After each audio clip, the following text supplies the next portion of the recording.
अस्सलाम वालेकुम everyone, welcome back to psychology lecture series. Chapter 1 to 17 upload हो चुके हैं। करंटली हम चैप्टर नंबर 18 स्टार्ट कर चुके हैं, जो कि क्लिनिकल साइकोलॉजी के बारे में है। फर्स्ट लेक्चर में हमने डिस्कस किया था कि क्लिनिकल साइकोलॉजी क्या होती है और क्लिनिकल साइकोलॉजिस्ट कौन सी चीज़ों को फॉलो करता है जब वो एक क्लाइंट से डील करता है। देन हमने गोल्स ऑफ क्लिनिकल साइकोलॉजी पे पढ़े और उसके साथ साथ हमने ये भी डिस्कस किया कि बीइंग ए साइकोलॉजिस्ट या क्लिनिकल साइकोलॉजिस्ट आपके लिए जॉब अपॉर्चुनिटीज़ क्या-क्या हैं और कौन-कौन से इंस्टीट्यूट, एनजीओज़, यूनिवर्सिटी, स्कूल्स वगैरह क्लिनिकल या साइकोलॉजिस्ट को हायर करती हैं। आज स्टार्ट करते हैं लेक्चर नंबर 4। क्लिनिकल साइकोलॉजी जो है ये एक मेजर फील्ड ऑफ साइकोलॉजी है जिसमें सीरियस किस्म के मेंटल इलनेस और बिहेवियर जो होते हैं उसको डील किया जाता है, ठीक है। तो 3 पार्ट्स ऑफ क्लिनिकल साइकोलॉजी होते हैं। फर्स्ट पे psycho diagnosis, psychopathology, abnormal psychology, ये तीनों चीज़ें जो हैं ओवरलैप कर रही होती हैं और इनको हम डिस्कस करते हैं through DSM. Then second part में हमारे पास क्लिनिकल असेसमेंट आती है जिसमें हम साइकोलॉजिकल टेस्टिंग यूज़ करते हैं। फॉर एग्ज़ाम्पल हम देखते हैं कि अगर किसी पेशेंट को स्किज़ोफ्रेनिया या स्किज़ोफ्रेनिक सिम्पटम्स हैं तो उसके लिए हम कौन-सा टेस्ट यूज़ करेंगे। अगर किसी को डिप्रेशन के सिम्पटम्स फेस कर रहा है कोई तो उसके लिए हम कौन-सा टेस्ट अप्लाई करेंगे। इसी तरह अगर ओसीडी कोई फेस कर रहा है, मैनिया फेस कर रहा है, बॉर्डरलाइन पर्सनैलिटी डिसऑर्डर है, तो हर डिसऑर्डर के अलग-अलग टेस्ट होते हैं। तो बेसिकली सिम्पटम्स की सेवेरिटी को चेक करने के लिए हम साइकोलॉजिकल टेस्टिंग करते हैं। देन लास्ट में हमारे पास थेरेप्यूटिक इंटरवेंशन आती है कि जो भी डिसऑर्डर होता है या पेशेंट जो भी मेंटल इलनेस या बिहेवियर इश्यूज फेस कर रहा था उसको हम कौन सी थेरेपी के थ्रू ट्रीट कर सकते हैं। For example cognitive behaviour therapy है, हमारे पास आरईबीटी है जिसको रेशनल इमोटिव बिहेवियर थेरेपी कहा जाता है। देन माइंडफुलनेस है, डायलेक्टिक बिहेवियर थेरेपी है, सिस्टमैटिक डिसेंसिटाइजेशन है, फ्लडिंग टेक्निक्स है, एक्सपोजर थेरेपी है, जर्नलिंग है। तो इस तरह की बहुत सी थेरेपीज़ होती हैं जो कि मेंटल इलनेस को ट्रीट करने के लिए यूज़ की जाती हैं। तो एक क्लिनिकल साइकोलॉजिस्ट पेशेंट या क्लाइंट से डील करते हुए इन 3 चीज़ों को मद्देनज़र रखता है और तभी वो एक अच्छा क्लिनिकल साइकोलॉजिस्ट बन सकता है। फर्स्ट पे हम लोग साइको डायग्नोसिस, साइकोपैथोलॉजी या फिर एब्नॉर्मल साइकोलॉजी को अंडरस्टैंड करने की कोशिश करेंगे through the perspective of DSM यानी diagnostic and statistical manual of mental disorders. तो अगर आप क्लिनिकल साइकोलॉजी पढ़ रहे हैं तो आपको जब भी आप पेशेंट से या क्लाइंट से डील करते हैं तो आपको चाहिए कि आप डीएसएम को ज़रूर कंसल्ट करो, उसके क्राइटेरिया को पूरा अच्छे तरीके से पढ़ो, स्पेसिफाइड्स का आपको पता होना चाहिए, डिफरेंशियल डायग्नोसिस का पता होना चाहिए। तो ये सारी चीज़ें जब तक आपको नहीं पता होंगी तब तक आप एक अच्छे क्लिनिकल साइकोलॉजिस्ट नहीं बन सकते, तब तक आप पेशेंट को, क्लाइंट को अच्छी तरीके से डायग्नोस नहीं कर सकते, उसको अच्छे तरीके से ट्रीट नहीं कर सकते। तो आज हम फर्स्ट पे साइको डायग्नोसिस स्टार्ट करने जा रहे हैं जिसमें हम डीएसएम को डिटेल में पढ़ेंगे। डीएसएम स्टैंड करता है diagnostic and statistical manual of mental disorders, जो कि पब्लिश्ड किया है अमेरिकन साइकियाट्रिक एसोसिएशन यानी एपीए ने। अब ये यूज़ किया जाता है, जैसे मैंने आपको पहले भी बताया कि हम डायग्नोसिस करने के लिए डीएसएम का इस्तेमाल करते हैं। अब इसमें डिफरेंट क्लासिफिकेशन है, treatment planning in mental health है, ठीक है? तो बीइंग ए क्लिनिकल साइकोलॉजिस्ट आपको डीएसएम की नो हाउ होनी चाहिए।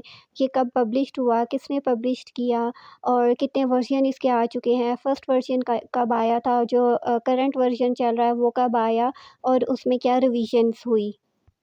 इसलिए हम फर्स्ट पे डीएसएम की टाइमलाइन पढ़ते हैं ताकि अगर आप किसी एग्ज़ाम की भी तैयारी कर रहे हो, अगर बिलफ़र्ज़ एमसीक्यूज़ कोई आ जाए तो आपको इसके बारे में इन्फॉर्मेशन होनी चाहिए, ठीक है? DSM timeline 1952 to 2022।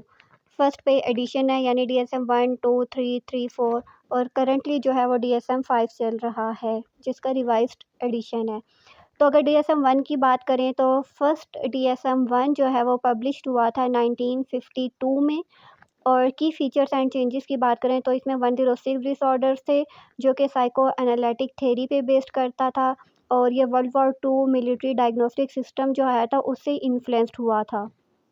सेकंड पे हमारे पास डीएसएम 2 1968 में आया जिसमें 182 डिसऑर्डर्स हो गए और डीएसएम 1 में जो है वो साइको एनालिटिकल थ्योरी पे बेस्ड था। अब यहाँ पे जो है साइको एनालिटिकल लैंग्वेज का कम यूज़ किया गया, लेकिन फिर भी प्रॉपर डायग्नोस्टिक क्राइटेरिया नहीं था।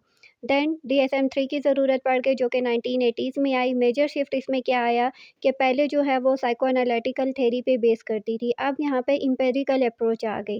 ठीक है, एम्पिरिकल अप्रोच क्या होती है? जो कि डाटा ड्रिवन होती है, ऑब्जेक्टिव होती है, जिसको हम टेस्ट कर सकते हैं और जो फैक्ट्स पे बेस करती है। ठीक है, देन यहाँ पे डिसऑर्डर्स फिर से इंक्रीज़ हो गए जो कि 265 डिसऑर्डर्स हो गए और DSM-3 में मल्टी एक्सियल सिस्टम जो है वो इंट्रोड्यूस किया गया। अब आपको एक्सिस के बारे में नो-हाउ होनी चाहिए कि मल्टी एक्सियल सिस्टम में कितने एक्सिस थे, ठीक है? तो इसमें टोटल 5 एक्सिस थे। जब भी आप पेशेंट का रिपोर्ट बनाते थे, उसकी फ़ाइल बनाते थे, तो उसको आप मल्टी एक्सियल सिस्टम के थ्रू जो है वो प्रेज़ेंट करते थे, ठीक है? फॉर एग्ज़ाम्पल एक्सिस 1 पे आप क्लिनिकल डिसऑर्डर्स को मेंशन करते थे, यानी अगर पेशेंट में डिप्रेशन है, एंग्ज़ायटी है, स्किज़ोफ्रेनिया है, तो वो आप एक्सिस 1 की हेडिंग देके उसके साथ मेंशन कर देते थे। देन एक्सिस 2 में आप पर्सनैलिटी डिसऑर्डर्स में मेंशन करते थे, जैसे बॉर्डरलाइन पर्सनैलिटी डिसऑर्डर है, हिस्ट्रोनिक पर्सनैलिटी डिसऑर्डर है, नार्सिसिस्टिक पर्सनैलिटी डिसऑर्डर है, इसके अलावा एंटी सोशल पर्सनैलिटी डिसऑर्डर है। तो एक्सिस 2 पे आप जितने भी पर्सनैलिटी डिसऑर्डर्स होते थे, उनको मेंशन करते थे। देन एक्सिस 3 हमारे पास आ जाता है जिसमें मेडिकल कंडीशंस जो होती थी उनके बारे में बताया जाता था। फॉर एग्ज़ाम्पल डायबिटीज़ है, हाइपरटेंशन है या इसके अलावा कोई भी जनरल मेडिकल कंडीशन है तो उसको आप मेंशन करते थे रिपोर्ट में। देन एक्सिस 4 हमारे पास आता है जिसमें psycho social and environmental problems के बारे में मेंशन किया जाता था जैसे स्ट्रेस एंड ट्रॉमा वगैरह। देन एक्सिस 5 पे global assessment of functioning score लिखा जाता था which rated overall functioning on a scale of 0 to 100। ठीक है? अब ये अगर आप DSM खोलकर देखो, अब पता नहीं आपके पास होगी या नहीं, उसमें मेंशन्ड होगा कि ग्लोबल असेसमेंट ऑफ फंक्शनिंग क्या है और उसको किस तरह से रेट किया जाता है। तो बस आपको इसकी ओवरऑल इन्फॉर्मेशन होनी चाहिए कि 5 एक्सिस होते थे और उसमें इस तरह से करके हम चीज़ें मेंशन करते थे। देन हमारे पास DSM-3 आर आ गई, यानी revision to criteria personality disorders का जो क्राइटेरिया था उसको रिवाइज़्ड किया गया। इसमें 292 डिसऑर्डर्स ही थे और मल्टी एक्सियल फॉर्मेट को स्टिल फ़ॉलो किया जाता था, ठीक है? DSM-3 आर में। देन DSM-4 1994 में आई जिसमें 297 डिसऑर्डर्स आ गए, यानी फिर से डिसऑर्डर्स जो हैं वो इंक्रीज़ हो गए। स्ट्रॉन्ग एम्पिरिकल सपोर्ट उसमें प्रोवाइड की गई, यानी रिसर्च बेस्ड जो है वो डाटा ऐड किया गया। Then field trials across cultures. इसका मतलब क्या होता है कि जो भी आप इंटरवेंशन या प्रोग्राम बना रहे हैं तो देखा जाता था कि वो उस कल्चर के लिए फ़िट है भी या नहीं। तो मतलब क्या हुआ कि कल्चरल फिट जो प्रोग्राम्स इंटरवेंशंस होते थे, उन पे फ़ोकस किया गया। देन DSM-4 TR आ गई, यानी इसको भी रिवाइज़ किया गया 2000 में। अब इसमें क्या है, सिर्फ़ टेक्स्ट को रिवाइज़ किया गया। Then updated research and not diagnostic criteria, यानी रिसर्च जो है उसको अपडेट किया गया, डायग्नोस्टिक क्राइटेरिया को एज़ इट इज़ रहने दिया गया और इसमें स्टिल 297 डिसऑर्डर्स ही थे। ठीक है? देन DSM-5 आ गई जो कि 2013 में आई। अब यहाँ पे मल्टी एक्सियल सिस्टम जो है उसको रिमूव्ड कर दिया गया, ठीक है? DSM-3 में मल्टी एक्सियल सिस्टम को ऐड किया गया और DSM-5 में मल्टी एक्सियल सिस्टम को रिमूव कर दिया गया, ठीक है? Introduced dimensional assessments, added new disorder for example autism spectrum disorder, hoarding disorders, disruptive mood dysregulation disorder को ऐड किया गया। Then combined substance abuse and substance dependence, यानी सब्सटेंस अब्यूज़ और सब्सटेंस डिपेंडेंस रिलेटेड जो भी डिसऑर्डर्स हैं उनको combine कर दिया गया। देन DSM-5 को ही 2022 में रिवाइज़्ड किया गया, यानी टेक्स्ट को रिवाइज़ किया गया, टेक्स्ट रिवीजन की गई और इसमें प्रेवलेंस एंड टर्मिनोलॉजीज़ जो हैं उनको अपडेट किया गया। उसके अलावा प्रोलॉन्ग्ड ग्रीफ डिसऑर्डर को जो है वो ऐड किया गया। अब DSM-5 TR यहाँ पे मल्टी एक्सेल सिस्टम वगैरह को फ़ॉलो नहीं किया जाता। तो करंटली आपको पता होना चाहिए कि जो हम DSM फ़ॉलो कर रहे हैं वो DSM-5 TR है, यानी टेक्स्ट रिवीजन है जो कि 2022 में की गई थी। तो DSM-5 diagnostic and statistical manual of mental disorders, इसका 5th एडिशन हम फॉलो कर रहे हैं। ऑफिशियली पब्लिश हुई थी मई 18 2013 में by the American Psychiatric Association, यानी APA। Then additionally DSM-5 TR यानी टेक्स्ट को रिवाइज्ड किया गया, पब्लिश्ड हुआ 18 मार्च 2022 में, ठीक है? Which includes updated language, prevalence rates and new diagnoses like prolonged grief disorder. अब देखते हैं कि DSM-5 में कौन-कौन से डिसऑर्डर्स हैं। फर्स्ट पे न्यूरो डेवलपमेंटल डिसऑर्डर्स, जिसमें हमारे पास ऑटिज़्म स्पेक्ट्रम डिसऑर्डर्स आ जाते हैं, अटेंशन डेफिसिट हाइपर एक्टिविटी आती है, कम्युनिकेशन डिसऑर्डर्स आते हैं, लैंग्वेज डिले डिसऑर्डर्स आते हैं और उसके अलावा लर्निंग डिसेबिलिटीज़ आती हैं एंड इंटेलेक्चुअल डिसेबिलिटी आती है।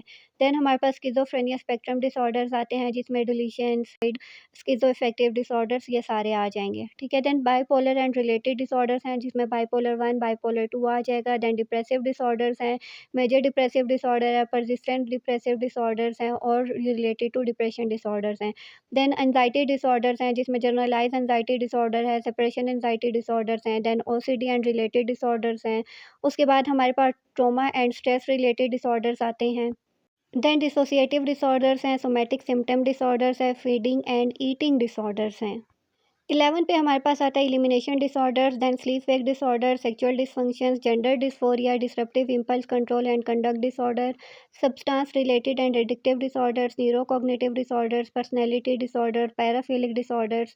देन हमारे पास आते हैं other mental disorders and additional codes, medication induced movement disorders and then last में हमारे पास आता है other conditions that may be focus of clinical attention.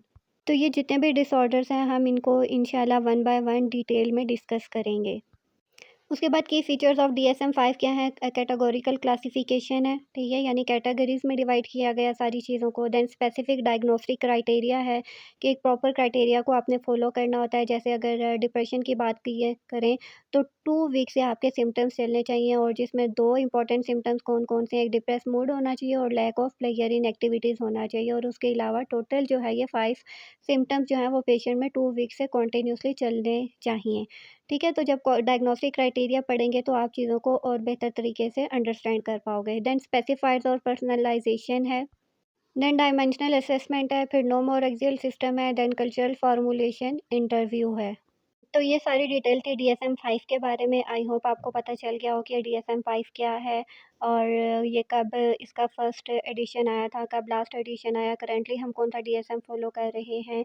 क्योंकि अब हम DSM-5 ही स्टार्ट करने वाले हैं अपने लेक्चर्स में। तो अब आपका कोई सवाल हो तो कमेंट में पूछ सकते हैं और आई होप आपको आज की वीडियो पसंद आई हो। लाइक, शेयर एंड सब्सक्राइब करना ना भूलिएगा। See you in the next video. Till then take care. अल्लाह हाफ़िज़।